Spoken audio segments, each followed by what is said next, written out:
Shall we begin?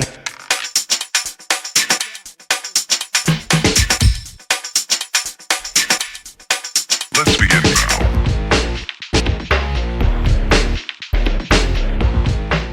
Hey, welcome to Gina's Kitchen. Today we're going to do baby back barbecue pork ribs. Today we're in our galley kitchen, and I'm going to show you how to make ribs in the oven. So you're looking for ribs that are, have a little bit of fat, not too high in fat, because barbecue pork ribs are already high in fat. And what we're going to do is we're going to season both sides. And today I've decided to season with garlic powder, salt, pepper, and cayenne. And we're doing a dry rub. So here's some garlic powder. Make sure you get it all over. Okay. Be generous with your seasonings. And we're gonna do black pepper. I like them in shakers because you can adjust how much comes out. So I just use these little plastic shakers.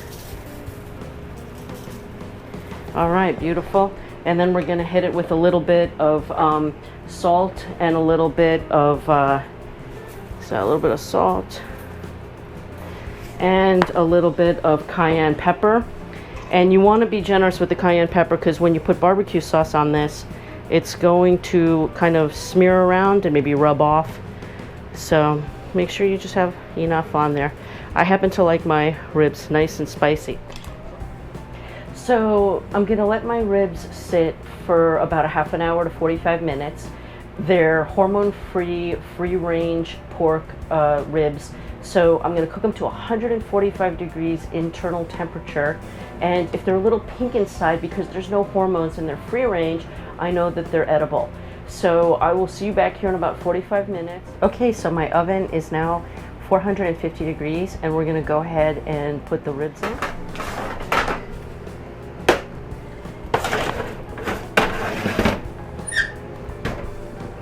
All right, so our ribs have been in for about 30 minutes and at 450 degrees.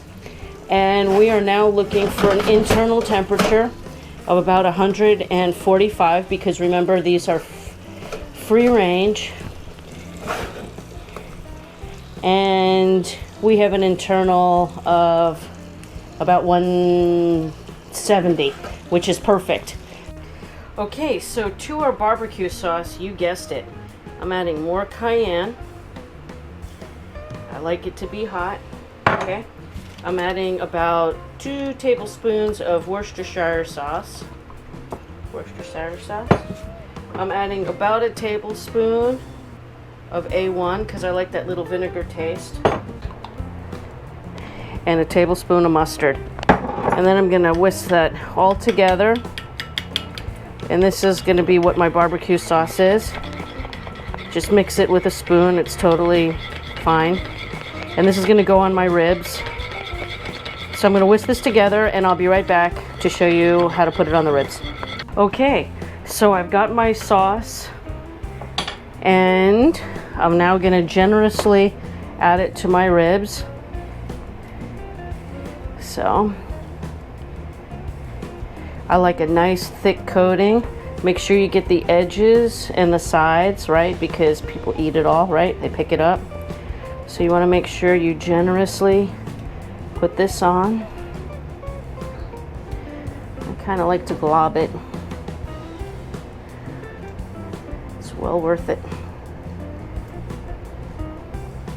Remember again, don't forget to get the sides.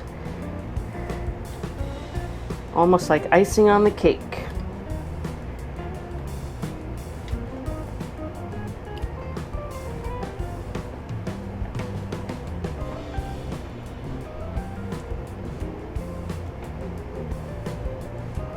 And the reason I put down the aluminum foil is because if you're gonna make a mess, you don't jack up your pans. So that's great. And now we're gonna put them back in the oven and cook them for another maybe 15 minutes. Same thing, 450 degrees.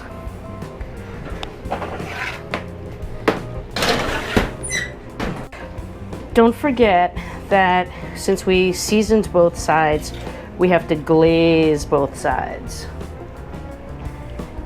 Right.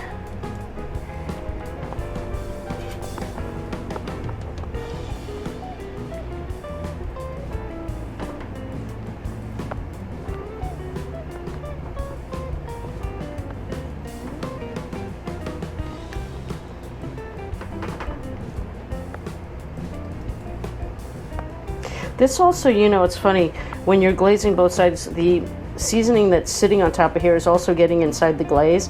So it's almost like you're re-seasoning it and glazing it. So it's beautiful. All right, we're gonna throw that back in the oven. We'll be right back. Okay, so cutting our ribs. So you know, there's a bone that goes through the rib, right? And it's kind of on a bias, right? So it starts here and comes here. So we just have to be mindful of that when we cut. And I'm getting, ooh la la. Oh, okay. There you go. There we go.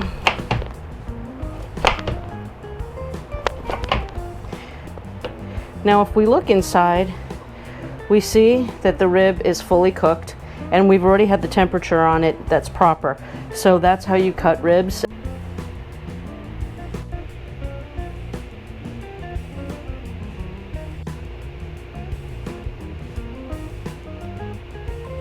All right, so let's have a taste. Oh my God. Listen, these are gonna be the best ribs you've ever had. From my family to yours, bon appetit. Get in there, learn how to cook.